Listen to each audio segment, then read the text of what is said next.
Shalom teman-teman. Pada pagi hari ini kita akan memulai ibadah agape dengan menyanyikan lagu Lebih Dalam Lagi.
Bersatu di dalam doa.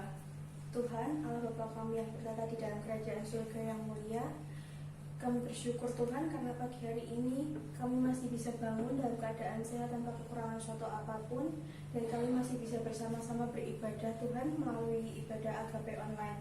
Kiranya Tuhan yang hadir di dalam ibadah ini, Tuhan beri kelancaran dari awal, pertengahan hingga akhirnya. Hanya di dalam nama-Mu saja kami sudah berdoa dan mengucap syukur. Haleluya, amin. Untuk lagu selanjutnya kita akan menyanyikan Nyalakan Api. Untuk teman-teman semua, kaki sudah untuk bagi berdiri. Kita di atas kepala. Bebas terlepas, kuasa telah berhempas. Nama Yesus pemenang, nama Yesus jawaban. Langkah takkan berhenti, berlari sampai akhir.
pagi. Shalom, bagaimana kabarnya? Puji Tuhan, saat ini kita semua dalam keadaan sehat, penuh sukacita dalam lindungan Tuhan Yesus Kristus. Anak yang terkasih dalam nama Tuhan Yesus Kristus, saat ini di dalam persekutuan agape, Bu Endang mau ngajak kalian untuk merenungkan firman Tuhan yang sangat bermanfaat bagi kita, karena firman Tuhan adalah pelita bagi kaki kita. Namun terlebih dulu sebelum kita mendengarkan firman Tuhan, kita akan berdoa bersama-sama. Saya hantarkan. Tuhan Yesus, Allah kami yang Maha Kasih, Allah yang bertahta dalam kerajaan surga yang mulia, dikuduskanlah nama-Mu Tuhan kekal untuk selama-lamanya.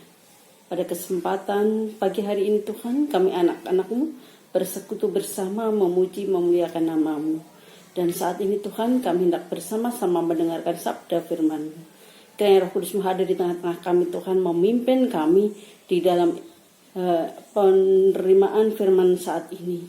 Kau buka hati dan pikiran kami Tuhan, siapkan hati kami menjadi ladang yang subur, siap untuk ditaburi firman-Mu yang akan tumbuh berbuah dalam kehidupan kami. Hamba-Mu yang akan menyampaikan firman, urapi dengan Roh Kudus-Mu Bapa, sehingga semuanya seturut dengan kehendak-Mu. Ampunkan Tuhan dosa dan kesalahan kami. Hadir dalam nama Tuhan Yesus kami berdoa dan mengucap syukur. Haleluya. Amin. Anak terkasih dalam nama Tuhan Yesus Kristus, untuk renungan kita pagi hari ini diambilkan dari kitab Mazmur 129 ayat yang kedua. Kita akan baca bersama-sama dari ambil Alkitab kalian. Kita akan baca dari kitab Mazmur 129 ayat yang kedua.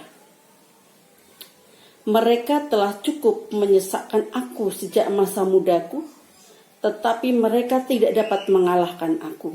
Yang bacakan sekali lagi. Mereka telah cukup menyesakkan aku sejak masa mudaku, tetapi mereka tidak dapat mengalahkan aku. Anak terkasih dalam nama Tuhan Yesus Kristus, bacaan kita tadi adalah yang ditulis oleh pemazmur dengan sebuah tema terluput dari kesesakan, yaitu doa kepercayaan yang mengatakan bahwa umat Israel sejak awal mula dia ditindas, dianiaya oleh musuh-musuhnya, tetapi juga selalu ditolong oleh Tuhan. Mazmur yakini bahwa meskipun akan terjadi di masa mereka mendatang ada musuh-musuh yang menyerang mereka, namun mereka tidak akan jatuh binasa. Masa depan sungguh ada, meskipun di sekeliling mereka banyak musuh-musuh.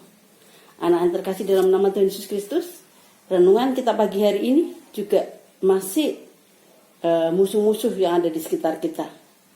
Namun, apa sih musuh-musuh remaja sekarang ini? Saat ini, Beda mengambil sebuah tema pergaulan remaja Kristen. Nah, anak yang terkasih dalam nama Tuhan Yesus Kristus, banyak sekali remaja-remaja Kristen sekarang ini di dalam kehidupannya itu terbawa dengan arus duniawi, dikuasai dengan teknologi dan hal-hal duniawi yang sia-sia. Mereka cenderung mengikuti arus duniawi, mengambil keputusan untuk mengikuti arus duniawi. Namun, sekarang kita mau lihat, apa sih masalah remaja saat ini? Ternyata masalah remaja saat ini yang sedang marak adalah teknologi modern dan pergaulan bebas. Apakah remaja Kristen mampu membawa dirinya pada jalan yang benar? Untuk itu, sebagai remaja Kristen, kita harus menjadi terang dan bisa membuat dampak positif bagi kita dan sekeliling kita. Remaja Kristen perlu sekali membawa perubahan iman untuk dirinya, berdampak juga untuk orang lain, untuk hidup lebih baik dari yang sebelumnya. Ternyata dalam kehidupan kita ada dua, yaitu dampak buruk dan dampak positif. Kalau kita lihat di dalam kehidupan kita saat ini, dampak buruk yang ada di sekitar kita banyak sekali. Remaja-remaja yang bergaul hidup bebas dalam kehidupannya tanpa melihat etika-etika yang berlaku, tanpa melihat aturan-aturan yang ada, tanpa mereka melihat norma-norma, terlebih firman Tuhan. Mereka lebih menginginkan menuruti kehendak hatinya sendiri dan keinginannya sendiri. Mungkin mereka di rumah manis-manis, orang tuanya taunya anak manis, anak yang baik, nurut. Tapi ketika di luar, ketika tidak ada pengamatan dari orang tua, ternyata yang mereka lakukan sangat bertolak belakang. Sehingga kadang-kadang orang tua terkejut ketika ada laporan tentang apa yang dilakukan oleh anaknya. Mereka seakan-akan tidak percaya, lu anakku tuh manis di rumah. Tetapi ketika di luar ternyata kehidupannya jauh dari apa yang menjadi harapan orang tua. Ini yang kedua. Meskipun demikian, meskipun di sekeliling remaja saat ini banyak pengaruh negatif dari pergaulan, pengaruh negatif dari teknologi, tetapi sekarang ini masih juga banyak remaja-remaja yang tetap setia pada Tuhan. Meskipun saat ini banyak remaja yang terjerumus dalam hal yang tidak diinginkan Tuhan, namun masih banyak remaja Kristen yang bisa mengubah mereka, membawa ke jalan yang benar, dan berbalik kepada satu nama yang berkuasa, yaitu Tuhan Yesus sebagai Juru Kristus dan Juru Selamat. Jadilah remaja Kristen yang bisa menjadi dampak, baik buat sekelilingmu, bisa merubah dampak buruk menjadi dampak yang positif ke jalan Tuhan. Masih ada remaja Kristen yang membawa dirinya menjadi dampak yang positif. Ada banyak hal yang bisa dilakukan oleh remaja Kristen untuk merubah remaja yang lain supaya tidak terpengaruh dalam hal-hal duniawi. Kita harus lihat, yang pertama, masih ada remaja yang taat kepada Tuhan. Masih banyak remaja yang tetap beribadah dan setia kepada Tuhan dan bisa menjadi contoh buat orang di sekelilingnya. Meskipun yang lain mereka suka berfoya-foya, hura-hura, nongkrong-nongkrong, baik itu di kafe, di mall atau di mana saja, tapi masih banyak juga anak-anak Tuhan yang setia kepada Tuhan. Mereka lebih ingin hidup baik daripada membuang waktu yang sia-sia. Mereka ingin hidup di dalam dampak yang memberikan dampak yang positif. Mungkin kalau sekarang mungkin tidak. Ketika malam minggu teman-temanmu nongkrong ke mall, tetapi kalian lebih suka untuk ke gereja, persekutuan doa, latihan musik, dan lain sebagainya. Itu masa dulu. Tapi sekarang pun, mungkin ketika new normal, mall sudah buka, banyak remaja yang mulai nongkrong-nongkrong.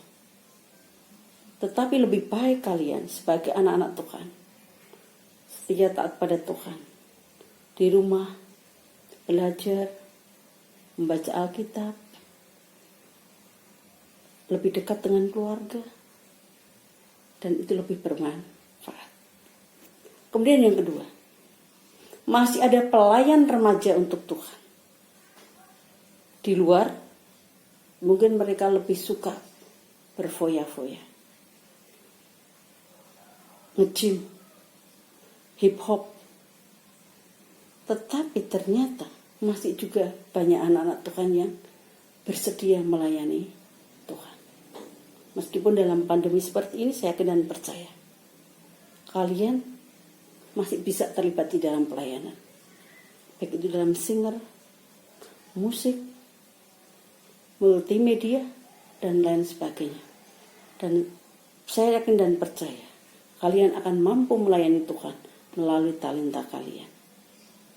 Motivasi untuk pelayanan dan beribadah, bersorak-sorai, bergembira, semangat memuji Tuhan, itu adalah pelayanan untuk melayani Tuhan. Berikan waktu kalian untuk melayani Tuhan. Yang ketiga, remaja Kristen yang membawa perubahan terang. Di balik pergaulan bebas sekarang ini, ternyata masih banyak remaja juga yang tetap teguh pada jalannya. Bahkan membawa perubahan dan menjadi contoh baik bagi teman-teman di sekelilingnya. Menjadi garam dan terang dunia. Dan Bendang inginkan kalian salah satu dari mereka. Ataupun kalian adalah bagian yang terbaik. Menjadi garam dan terang untuk orang lain. Di balik hal-hal buruk yang menimpa para remaja saat ini, masih banyak remaja yang tetap setia pada jalan yang teguh, iman yang kuat kepada Tuhan dan menjadi pelayan Tuhan. Bayangkan, Tuhan hanya minta kita 1 hari dari 7 hari. Tuhan hanya meminta 10% dari 100% hari kita. Untuk kita lebih dekat pada Tuhan, memuliakan namanya. Maka dari itu mari kita akan merubah sisi gelap seandainya saat ini ada hal-hal yang tidak dikehendaki oleh Tuhan dalam kehidupan kita, dalam pergaulan kita. Maka mari kita diingatkan untuk kita tetap setia kepada Tuhan, taat kepada Tuhan, melayani Tuhan, melakukan yang terbaik untuk Tuhan. Ingat, kita dipilih sama Tuhan, bukan kita yang memilih. Untuk itu, apakah kita siap menjadi hamba pilihan Tuhan yang benar dan tetap teguh pada jalan yang benar dan tetap bertahan dalam iman yang benar dan menjadi dampak yang baik buat sekeliling kita, menjadi terang di dalam kegelapan. Mari kita akan mewujudkan kehendak Tuhan itu dalam kehidupan kita. Amin. Kita berdoa. Terima kasih Tuhan Yesus, saat ini kami mengucap syukur. Kau ingatkan kami di dalam pergaulan kami saat ini, kami dikelilingi dengan pengaruh-pengaruh yang tidak baik, baik itu dari teman pergaulan ataupun dari teknologi. Namun berkati kami Tuhan, supaya kami senantiasa akan berpegang teguh pada kehendak-Mu, setia kepada Engkau, menguatkan iman kami, melayani Engkau dalam kehidupan kami, dan menjadi garam dan terang dunia. Seperti Mazmur menulis bahwa dari masa muda, meskipun dikelilingi musuh, tapi mereka tidak akan jatuh. Saat ini juga Tuhan, kami anak-anak-Mu, meskipun di sekeliling kami banyak dampak negatifnya, namun berkati kami supaya kami senantiasa hidup dalam dampak positif, memberikan pengaruh positif buat diri kami dan orang lain. Berkati kami, keluarga kami, harapan kami, dan cita-cita kami. Kami sandarkan semuanya hanya ke dalam tangan dan kuasa Tuhan kami Yesus Kristus, Juru Selamat kami yang hidup. Haleluya. Amin. Demikian renungan kita, supaya kita diingatkan oleh Tuhan, supaya tetap menjadi remaja Kristen yang senantiasa setia, taat kepada Tuhan, melayani Tuhan, dan mampu menjadi garam dan terang dunia. Salam sehat untuk semuanya. Tuhan Yesus memberkati. Amin.